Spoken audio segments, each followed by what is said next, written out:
एक गांव में पुट्ठा नाम का एक आलसी गुस्सैल व्यक्ति रहता था। वैसे तो वो एक मजदूर था, लेकिन सिर्फ नाम का। पुट्ठा की पत्नी शर्मीली दूसरों के खेतों में काम करके घर का गुजारा चलाती थी। जून का महीना था।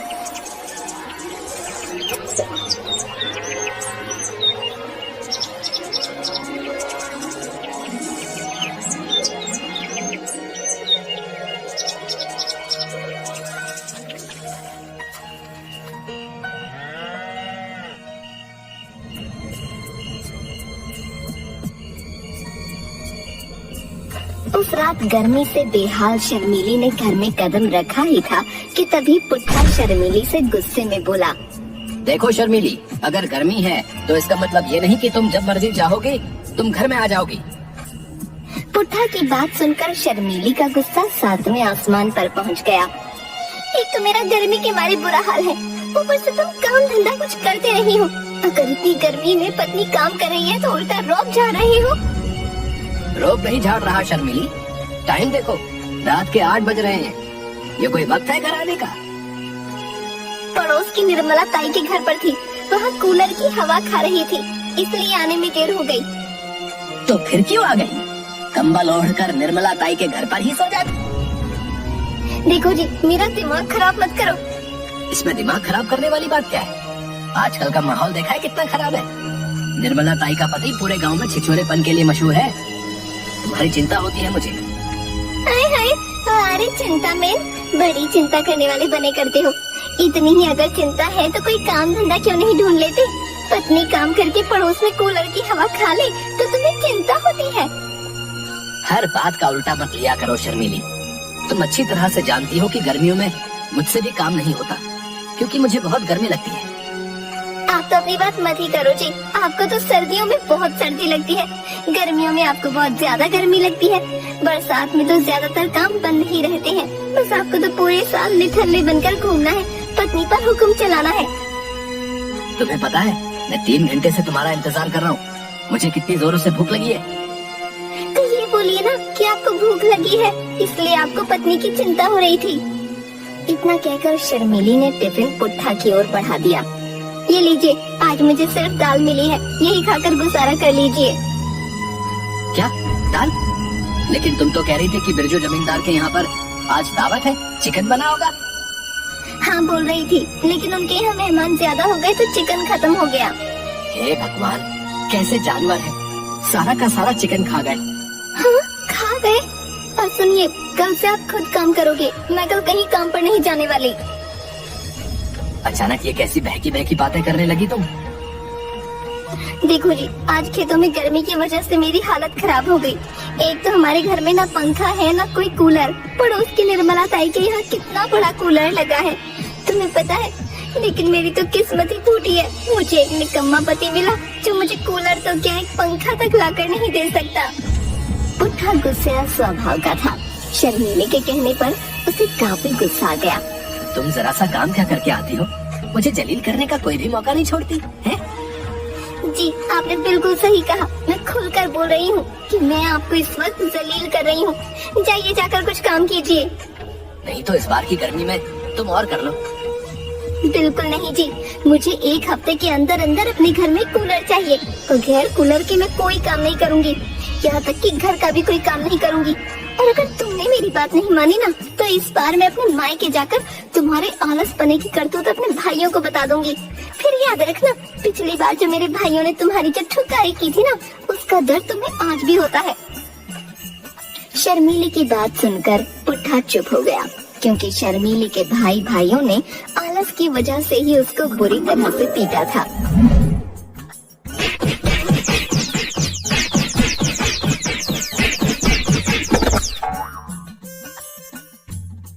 पुट्ठा रात भर सोचता रहा कि कूलर का इंतजाम कहाँ से होगा।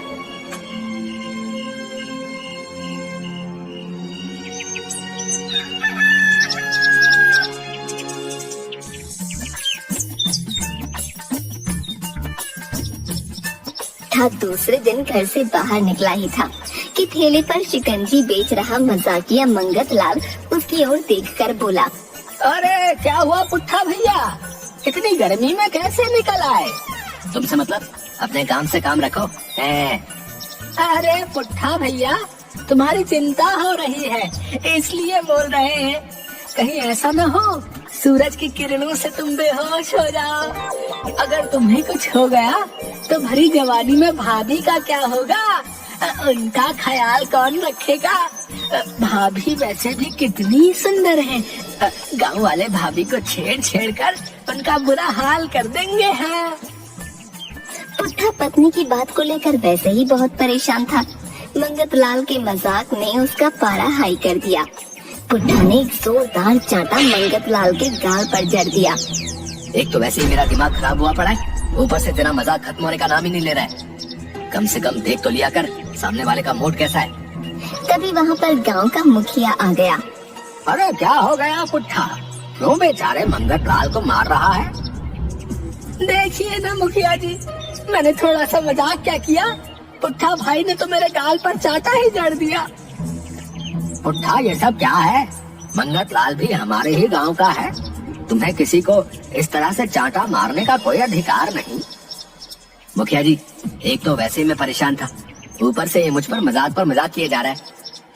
अबे अगर कोई तुझसे मजाक करेगा तो तू उसको थप्पड़ मार देगा क्या? है?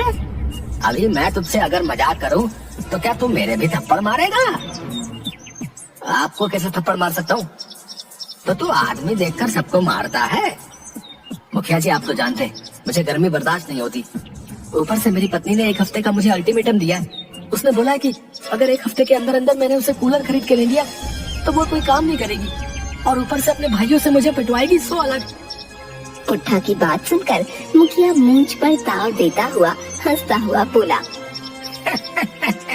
तो ये बात है, और तू ये सोच सोच कर चिंता कर रहा होगा कि तेरी औकात तो पंखा खरीदने की भी नहीं है, तो तू कूलर कहाँ से ला कर देगा?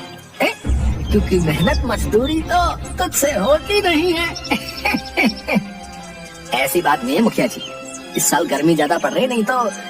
हाँ पता है, गर्मी में तुझसे काम नहीं होता, और सर्दी में तुझे सर्दी बहुत लगती है, और बरसात में ज्यादातर काम बंद ही रहते हैं। अरे तेरी ये नौटंकी बहुत ज्यादा पुरानी हो गई। वैसे तेरी पत्नी ने कुछ गलत नहीं कहा। आप तो गांव के मुखिया हैं, मेरी मदद करने के बजाय आप उल्टा मेरी पत्नी की तरफदारी कर रहे हैं। देख पुट्ठा, मैं अच्छी तरह से जानता हूँ कि तू कोई काम धंधा तो कर नहीं सकता। आधे घंटे अगर तू धूप में काम करेगा तो तुझे बेहोश होने से कोई नहीं बचा सकता। हाँ, तो सिर्फ एक काम कर सकता है, दूसरों को मूर्ख बनाने का है, जैसा कि तू हम सबको और अपनी पत्नी को मूर्ख बनाता रहता है। इतना कहकर मुखिया वहाँ से हंसता हुआ चला गया।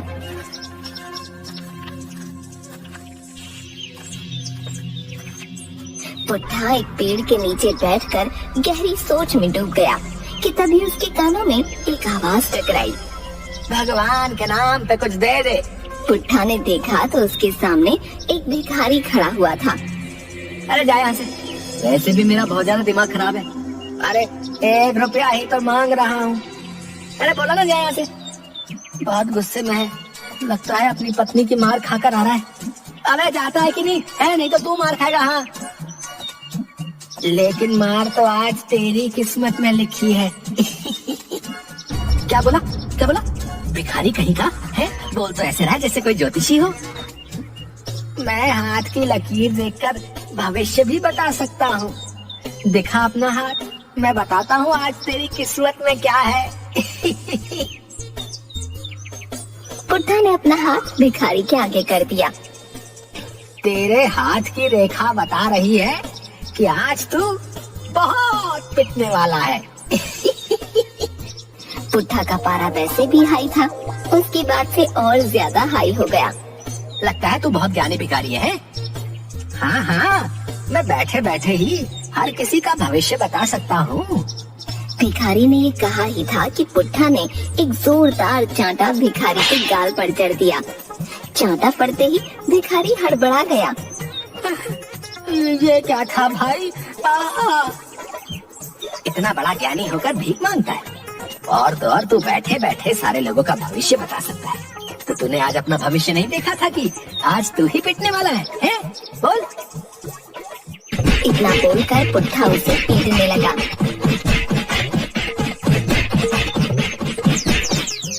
भिखारी पुट्ठा के पैरों पर गिर गया।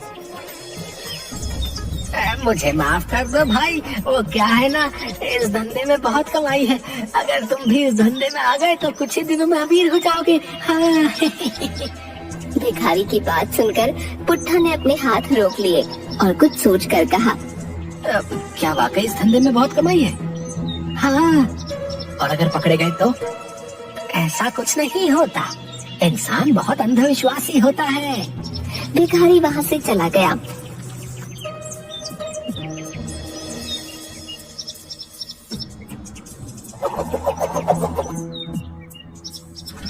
पुट्ठा एक भिखारी का भेष बनाकर दूसरे गांव पहुंच गया। तभी पुट्ठा की निगाह एक अच्छे मकान पर चली गई। उस मकान के बाहर एक बड़ा सा कूलर लगा हुआ था। पुट्ठा तुरंत उस मकान के दरवाजे पर पहुंच गया। भगवान के नाम पर कुछ दे दे बाबा को। पुट्ठा की आवाज सुनकर उस मकान से एक स्त्री बाहर निकलकर आ गई। आपको इससे पहले मैंने कभी नहीं देखा, लगता है नए नए भिखारी हुए हो। मूर्ख स्त्री, हम कोई मामूली भिखारी नहीं। हमारा एक पैर गांव में रहता है तो दूसरा पैर हिमालय में। हम वर्षों की तपस्या करके हिमालय से लौटे हैं। हमारे पास हर समस्या का हल है। तो फिर आप तो बहुत ज्ञानी होंगे। हाँ, हमें वरदान मिला है कि हम हर किसी का हाथ देखकर उसका भविष्य बता सकते हैं। अरे तो आप बाहर क्यों खड़े हैं, अंदर आइए ना। पुट्ठा स्त्री के साथ अंदर की ओर बढ़ गया। तभी पुट्ठा की नजर उस स्त्री के कच्चे आंगन पर चली गई। उसने देखा कि एक 10 साल का बच्चा उस कच्चे आंगन की मिट्टी को एक लकड़ी से खोद रहा था। स्त्री पुट्ठा को घर के अंदर ले आई और अपना हाथ आगे करके बोली, मेरा हाथ देखकर भविष्य बताइए बाबा। पुट्ठा उस स्त्री के हाथ की लकीरों को देखने लगा, मगर सच तो ये था कि वो कुछ जानता नहीं था। तभी अचानक पुट्ठा का दिमाग आंगन में खेल रहे उस बच्चे पर दौड़ गया। तेरे आंगन में सोना गड़ा है कन्या, बहुत जल्द तुझे सोना मिलने वाला है।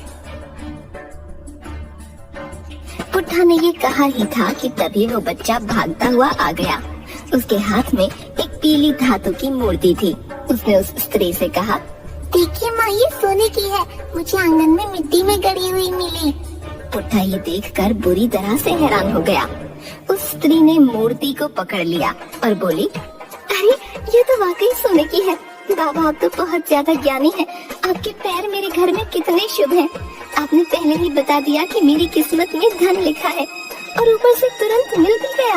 इतनी स्पीड से तो काम कभी नहीं हुआ। इतना कहकर वो स्त्री ठंडा शरबत पुट्ठा के लिए बना लाई, मगर पुट्ठा के दिमाग में कुछ और ही चल रहा था। हमने कहा ना कन्या कि हम बहुत पहुँचे हुए बाबा हैं। हम पानी शरबत कुछ नहीं लेंगे, हम थोड़े अलग टाइप के बाबा हैं। मैं कुछ समझी नहीं बाबा। हम जब भी किसी का हाथ देखकर कुछ बताते हैं तो हम उसके बदले उसके घर की एक वस्तु ले लेते हैं, और अगर कोई हमें उस वस्तु को देने से इनकार कर देता है तो वो पूरी तरह से तबाह और बर्बाद हो जाता है। पुट्ठा की बात सुनकर वो स्त्री बुरी तरह से डर गई। बोलिए बाबा, आपको क्या चाहिए? हमें बस तुम्हारा ये कूलर चाहिए ताकि हम इस कूलर को गरीबों में दान कर सके। उस स्त्री ने खुशी से पुट्ठा को कूलर दे दिया। पुट्ठा कूलर को ठेले में लगवाकर अपने घर ले गया। कूलर देखकर पुट्ठा की बीवी बहुत ज्यादा खुश हो गई। उसने तुरंत कूलर स्टार्ट कर लिया और कूलर के सामने बैठकर ठंडी हवा खाती हुई बोली, कहीं मैं कोई सपना तो नहीं देख रही ना? पुट्ठा, ये सपना नहीं है प्रिय, सच है ना?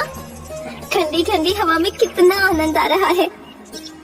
देखती जाओ प्रिय, आज तो मैं कूलर लेके आया हूँ, कुछ दिनों बाद मैं एसी भी लगवा लूंगा। हाँ। पुट्ठा ने ये बात बोली ही थी कि तभी उसके घर में 3-4 दूसरे गांव के युवक घुस आए और साथ में गांव का मुखिया भी। उनमें वो भिखारी भी था। तभी उन युवकों में एक युवक पुट्ठा की ओर देखकर बोला, हम उस स्त्री के देवर हैं जिनके घर पर तू ठगी करके आया है। नकली भिखारी, जो सोने की मूर्ति बच्चे को मिली थी, जब हम उस सोने की मूर्ति को सुनार के यहाँ पर ले गए तो उसने बताया कि वो दरअसल पीतल की है और उस पर सोने का पानी चढ़ा हुआ था। वो तो भला हो इस भिखारी का जिसने हमें तेरे बारे में सब कुछ बता दिया। क्या तो ये कूलर तुम लोगों को धोखा देकर लाए हो? हाँ शर्मीली, मैंने इस मूर्ख से ये क्या कह दिया कि तुझे मूर्ख बनाना आता है, ये उस बात को गंभीरता से ले गया। तभी एक युवक गुस्से से बोला, देखते क्या हो, मारो इसको। सारे के सारे युवक पुट्ठा को पीटने लगे।